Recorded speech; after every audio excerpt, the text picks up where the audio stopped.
Të nderuar shikues të Euronews Albania, përshëndetje. Mirë se erdhët në Balkan Talks. Në emisionin e sotëm do të fokusohemi tek qëndrimi që po mban faktorin ndërkombëtar ndaj raporteve të tensionuara mes Kosovës dhe Serbisë. Në këtë cikël emisionesh ju kemi sjell opinionet e shumë politikanëve dhe politikbërzve në Kosovë dhe në Serbi. Ndërsa sot un kam kënaqësinë që të kem të ftuar në një bisedë ekskluzive eurodeputetin Klemen Groshel. Ai është europarlamentar sloven, është antar i Parlamentit Evropian dhe i Komisionit për Politikën e Jashtme, është gjithashtu ndihmës raporter për çështjen e Serbisë në grupin parlamentar të Renew Europe në Parlamentin Evropian. Mr. Groshel, Zoti Groshel, shumë faleminderit vërtet që gjetët kohë të bisedonit me ne. Është kënaqësi për mua. Faleminderit që më ftuat në emisionin tuaj. Zoti Groshel, doja të filloja me një pyetje shumë të drejtë për drejtë. Çfarë mendimi keni për valën e fundit të dhunës që shpërtheu në veriun e Kosovës dhe kë bëni përgjegjës për atë që po ndodh atje tani?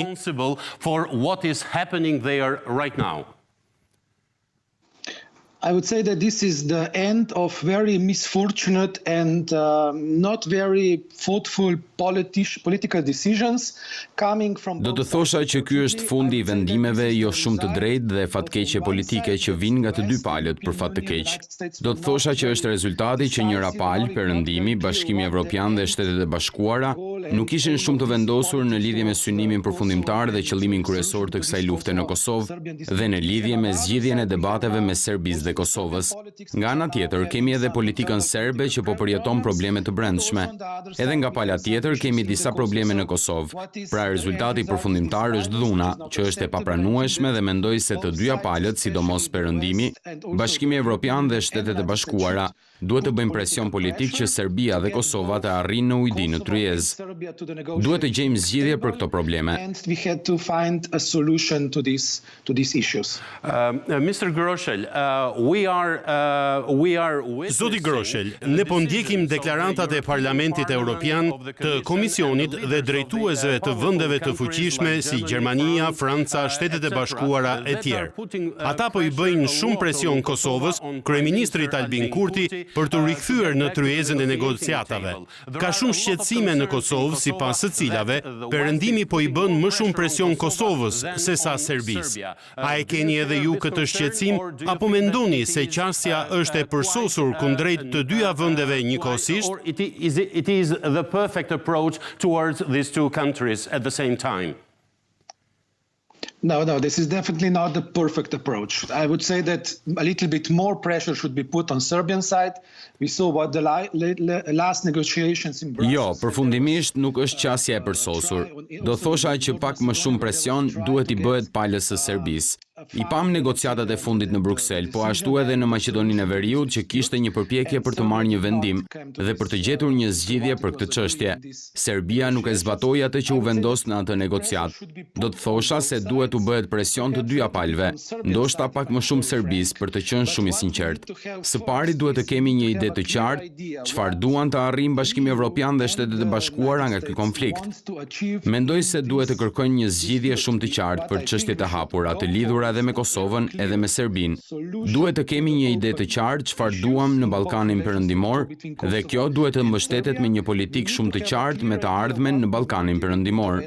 Mendoj se kjo është paketa që shkon dorë më dorë dhe kjo do sjellë qëndrueshmërinë dhe zgjidhjen afatgjatë për problemet në Ballkanin Perëndimor. Ndaj më lejo të them që Kosovë-Serbi është vetëm një nga problemet që duhet të zgjidhet në mënyrë gjithëpërfshirëse në Ballkanin Perëndimor. So let me say Kosovo-Serbia is just one of the issues which need to be approached holistically in the Western Balkans. In Kosova, Në Kosovë, Shtetet e Bashkuara të Amerikës po ushtrojnë shumë presion. Të njëjtën gjë mund të themi edhe për Bashkimin Evropian dhe shtetet individuale. Ata kanë ndjesinë se kryeministri i Republikës së Kosovës po i reziston planit me 3 pika që është diskutuar gjerësisht dhe po nënvizojnë mesazhin se është kryeministri i Republikës së Kosovës ai që nuk po hap rrugë. Kosova is not yielding in.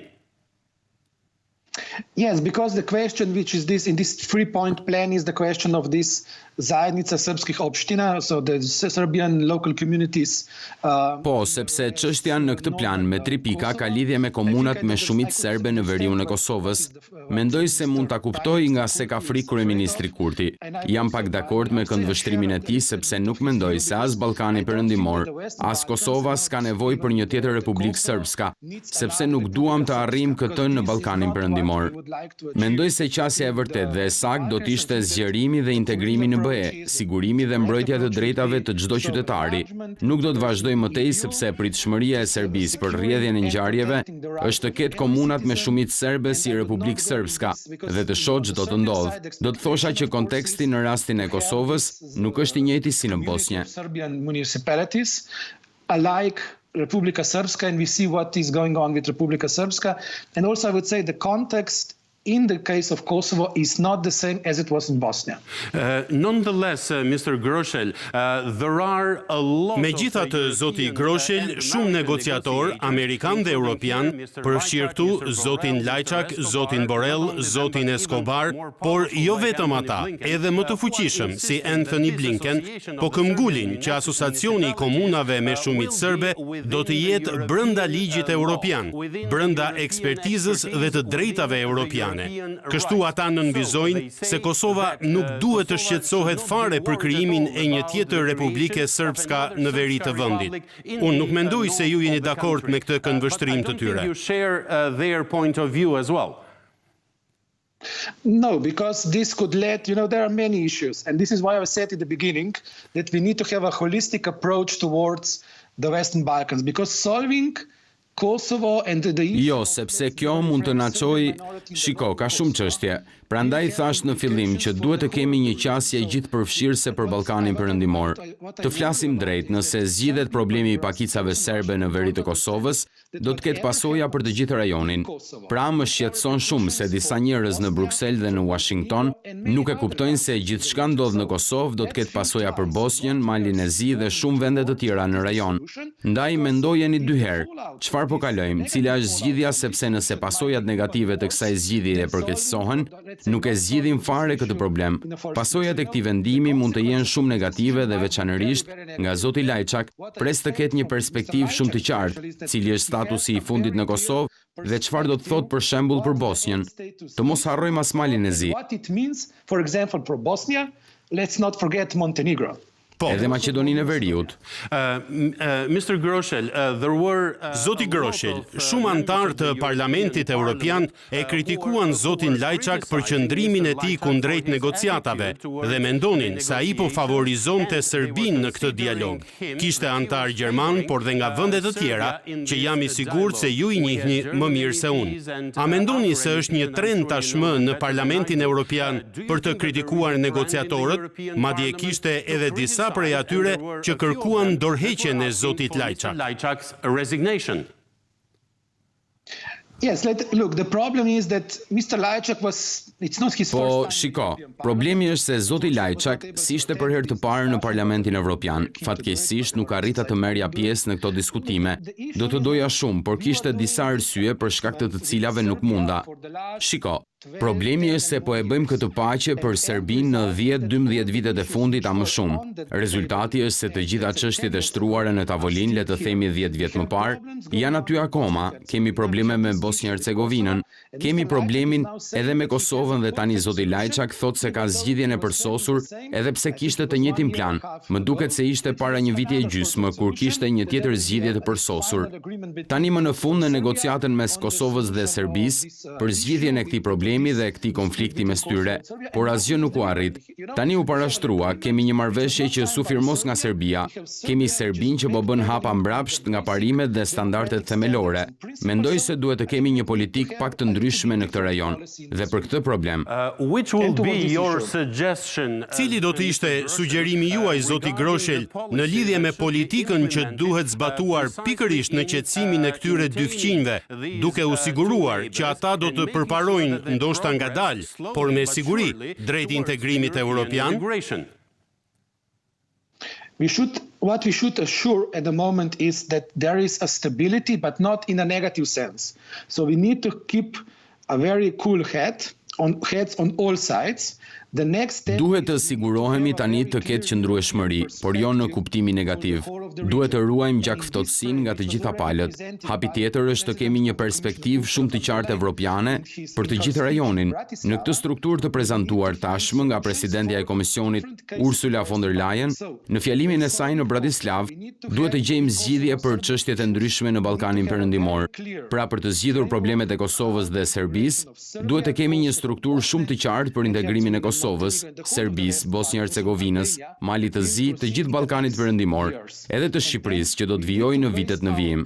Atëherë duhet të bazojmë politikën tonë në vlera, parime dhe standarde që përkojnë me Bashkimin Evropian, sepse qëllimi është anëtarësimi i të gjithë vendeve në Ballkanin Perëndimor. Këto zgjidhje të pjesshme që po mundohemi të gjejmë tani, nuk do të sjellin gjendjen përfundimtare që kërkojmë, anëtarësimin në Bashkimin Evropian. not bring this final and end state for which we aspire. This is membership in the EU.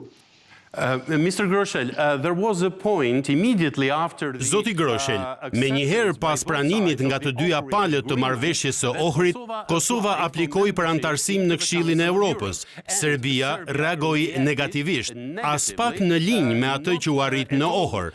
Një element i rëndësishëm që u nënvizua atje ishte se këto vende nuk duhet të bllokojnë procesin e integrimit në Bashkimin Evropian të njëri tjetrit. Sigurisht, kjo shkaktoi shumë pak në Prishtinë dhe e rriti dyshimin e tyre për lëvizjet, jo vetëm nga ana e Serbisë, por edhe të vetë Bashkimit Evropian. Their suspicion about the moves, not only of Serbia, but of the European Union as well. Yes, I can understand Kosovo point of view, but the problem is that this Ohrid agreement should be signed, because now is part of the accession process. This was told by Mr. Lajčák. Po, mund ta kuptoj këndvështrimin e Kosovës.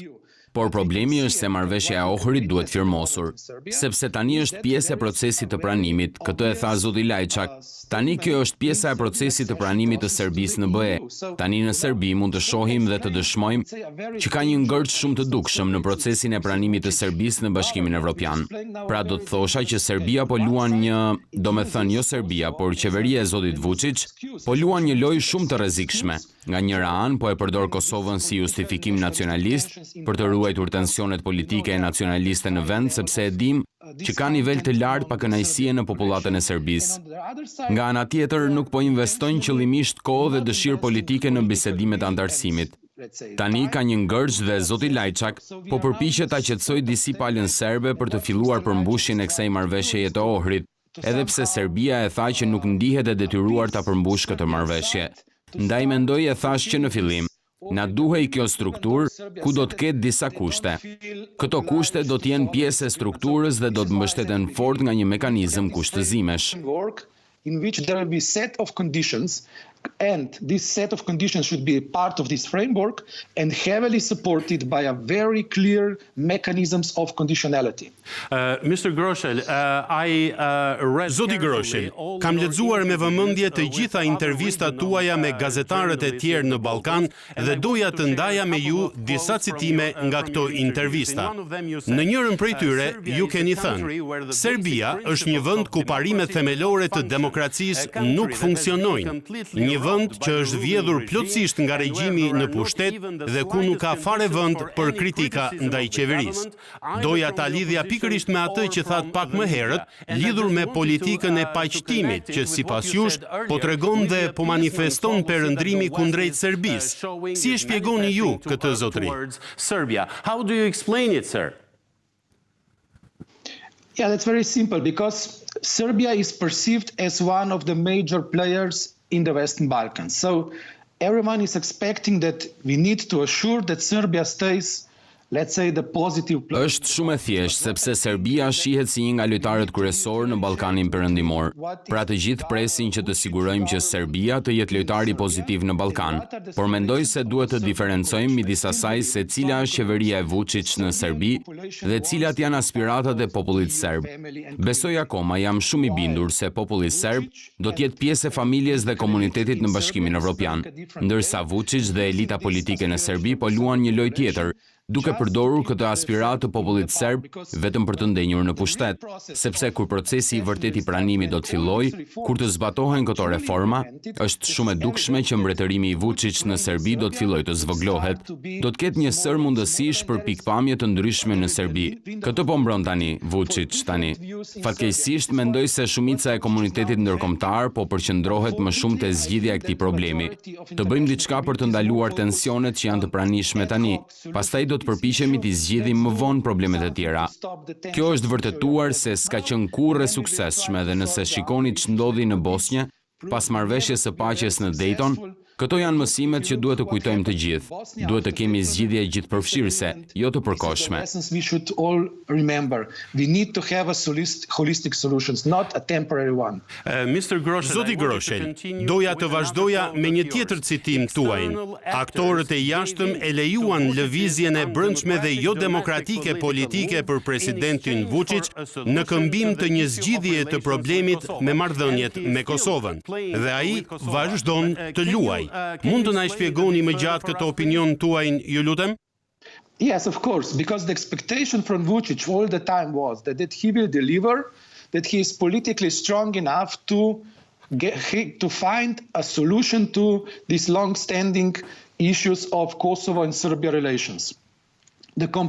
Po, sigurisht, sepse pritshmëria e Vučić ka qenë gjithkohës që do të ofrojë që është mjaftueshëm I fortë politikisht për të gjetur një zgjidhje për problemin afatgjatë të marrëdhënieve mes Serbisë dhe Kosovës.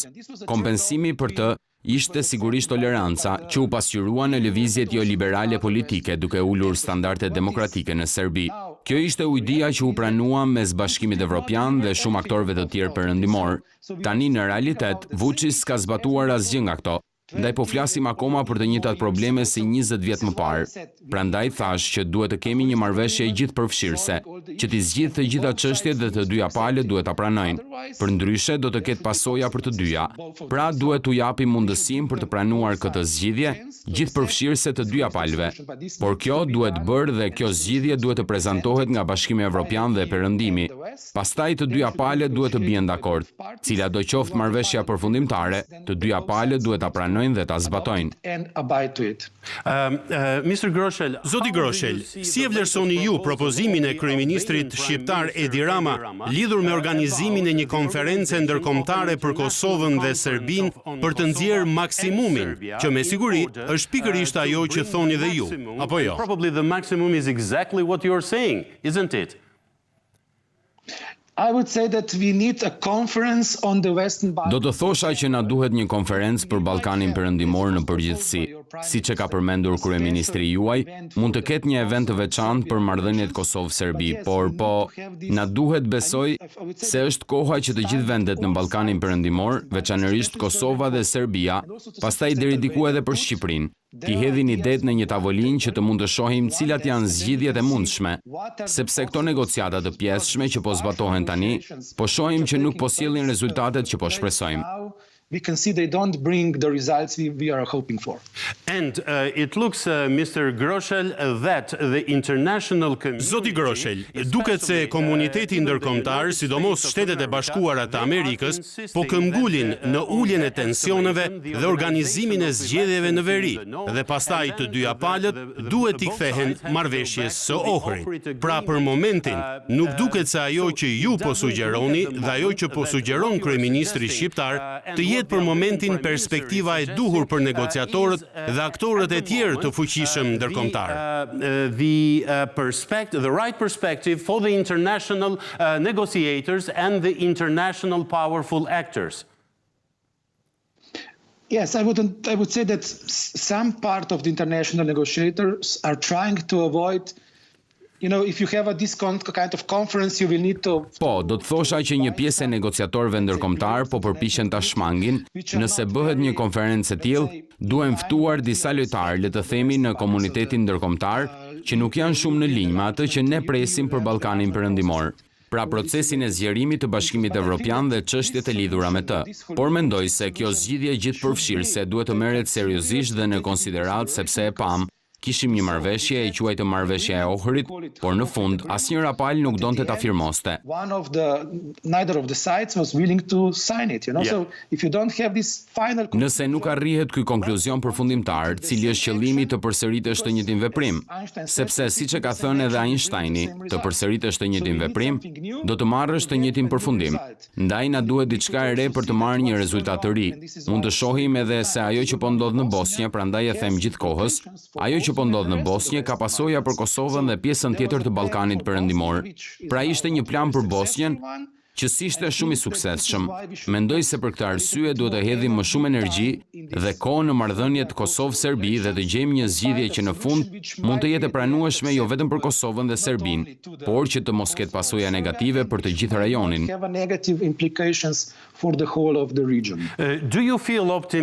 A ndiheni optimist? Ju jeni politikan me përvojë në Sloveni dhe në korridoret e Parlamentit Evropian. A besoni se këto qasje të reja do të fitojnë terren me kalimin e kohës, duke qenë se këto qasje deri më tani kanë qenë të pafuqishme? This approach so far has been powerless. The expectation of the European Parliament is clear. You saw it from the discussion with the other. Pritshmëria e Parlamentit Evropian është e qartë. E pat nga diskutimet me kolegët e mi të tjerë. Presin diçka të re. Presin që komisioni dhe negociatorët të gjejnë një mënyrë të re, një qasje të re, për të gjetur një zgjidhje që mund të funksionojë, sepse në negociata nuk ka garanci se do të jenë të suksesshme. Ne presim që nëse kjo nuk shkon mirë, duhet të kemi një plan B.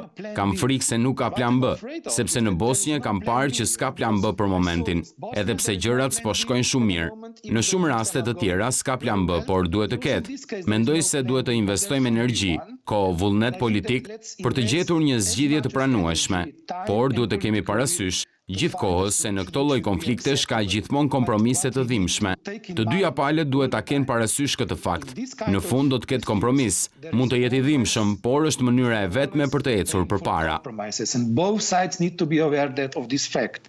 At the end there will be a compromise. And this compromise might be painful, but it's the only way to get forward. Mr. Groschel, I wanted to focus our attention.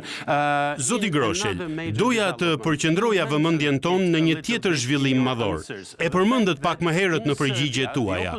Fakti që në Serbi opozita po organizon shumë protesta kundër Aleksandar Vučićit dhe establishmentit të tij politik, por partitë e krahut të djathtë e kritikojnë ashpër Vučićin pikërisht për sjelljen e tij ndaj Kosovës.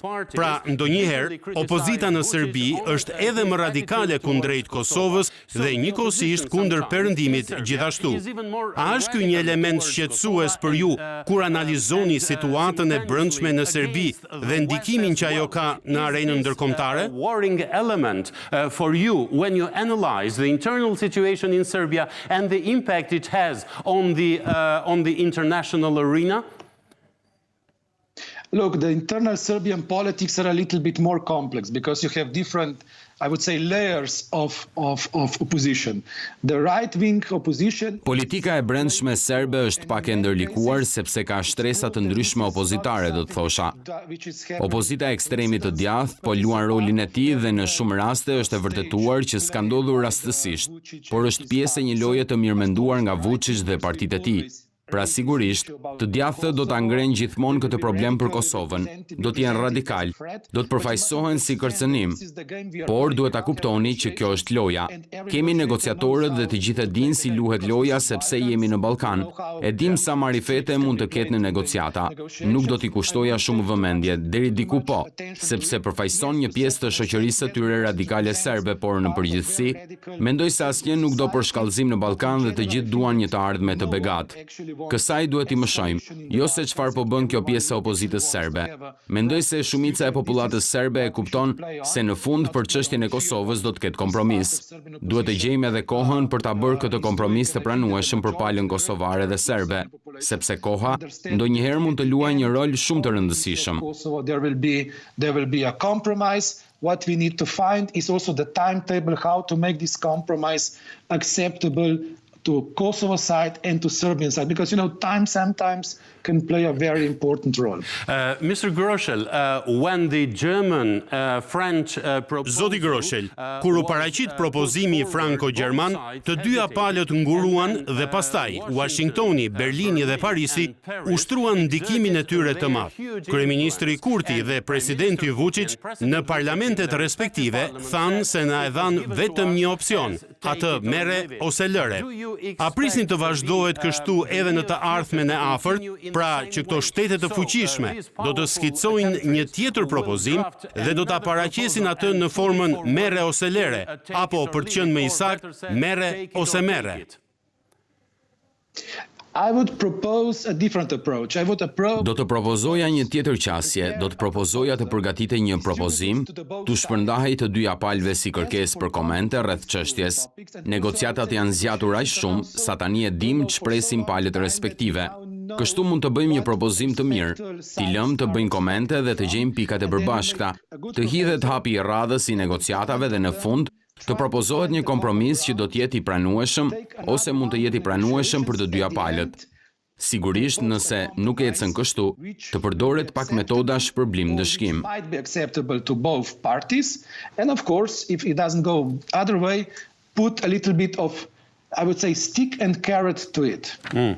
Mr. Groschel, Zoti Groschel, në një nga intervistat tuaja ju jeni shprehur. Serbia sot është vetëm një hije e zbehtë e Serbisë së ditëve të kryeministrit Zoran Xhinxhić, kur integrimi evropian ishte synimi kryesor i politikës së jashtme. Serbisë tani i mungon progresi i procesit të nevojshëm reformues në periudhën post-Miloševićiane. Yes.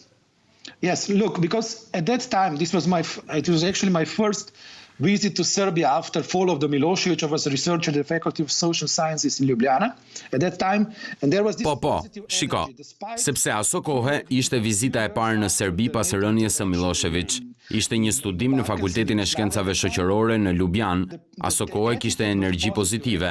Edhe pse ishte pak vite pas ndërhyrjes së NATO-s në Ballkan, në Jugosllavinë atëhershme qëndrimi ishte pozitiv. Shoqëria ishte gati të bënte kompromise të nevojshme, po kërkonin zgjidhje të ndryshme për çështjen e marrëdhënieve Kosovë-Serbi.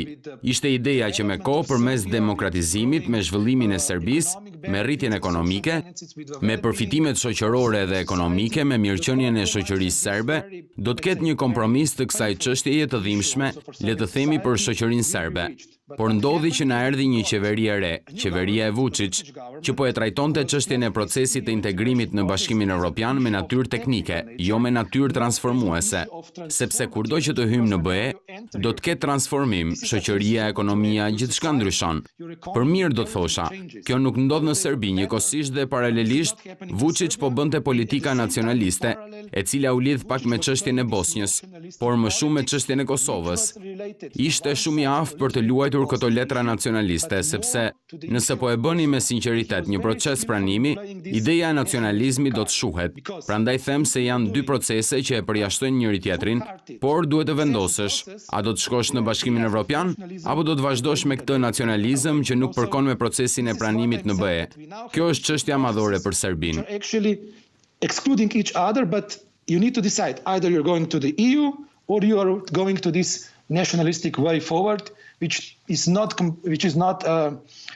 in line with the accession process to the EU. And this is the major issue for Serbia. We are approaching to the end of this interview, Mr. Groschel, but po i afrohemi fundit të kësaj interviste zoti Groschel, por teksa u përgjigjeshit pyetjeve të mëparshme, po mendoja për një intervistë që kam pasur me ish ministrin e jashtëm të Kroacisë. Ai nënvizoi mesazhin se në Serbi edhe qarqet intelektuale janë shumë nacionaliste dhe kundër perëndimit. Ai tha të njëjtën gjë, që serbët duhet të ndajnë mendjen, a duan t'i bashkohen Bashkimit Evropian dhe t'i zbatojnë të gjitha reformat që vinë pas këtaj, apo të rinë përgjithmonë viktim të epokës post-Miloševićiane. Nga përvoja dhe ekspertiza juaj, si e shihni të ardhmen e zhvillimeve demokratike nëse ka të tilla brenda Republikës së Serbisë? If there are such within the Republic of Serbia. The main issue in Serbia today is the issue of media landscape. I think that if there is, let's say, a public broadcast. Problemi kryesor sot në Serbi është çështja mediatike. Mendoj se nëse ka kompani transmetuese publike, televizioni serb që krijon programin e vet, siç duhet bërë në një vend normal demokratik, kjo do të hapte hapësirë politike për ndryshim. Tani në Serbi ka një pikpamje sunduese politike në lidhje me zotin Vučić, por serbët kanë nevojë për një media të hapur që të lulëzojnë ide të reja. Njerëzit do të shohin që ka zgjidhje të ndryshme për problemet dhe sfidat me të cilat po përballet shoqëria serbe. Pastaj do të vazhdoj procesi demokratik. Prandaj, thash që vrasja e zotit Xhinxhić ishte edhe vrasja e mendimit modern politik serb, sepse kur e hoqën atë, Serbia u kthye në arenën e vjetër politike, siç thatë edhe ju pas Miloševićit, por edhe më të mbyllur. Ky është peizazhi politik. Mendoj se ky është problemi kryesor. Do të jetë vështirë. Parlamenti Evropian do të përfshihet goxha, ka pasur lëvizje në drejtime pozitive, por na duhen pikpamje shumë pluraliste të televizionit kombëtar dhe kjo duhet të pasqyrohet në Asamblen Kombëtare të Serbisë. Pastaj kjo mund të ketë sukses, të jetë e suksesshme. We need a very let's say pluralistic views on national TV, and also this should be reflected in the National Assembly of Serbia. And then this might succeed. So it be a success. Mr. Groshel, thank you. Zoti Groshel, faleminderit shumë për kohën dhe për pikpamjet që ndat me shikuesit e Euronews Albania. Jam vërtet shumë i lumtur që ishit pjesë e këtij programi. Faleminderit shumë. Faleminderit ju dhe faleminderit për ftesën. Faleminderit. Të nderuar shikues të Euronews Albania, ky ishte Balkan Talks për ditën e sotme. Deri në takimin ton të radhës, nga unë Franko Egro, faleminderit për vëmendjen me cilën na ndoqët dhe miru takofshim.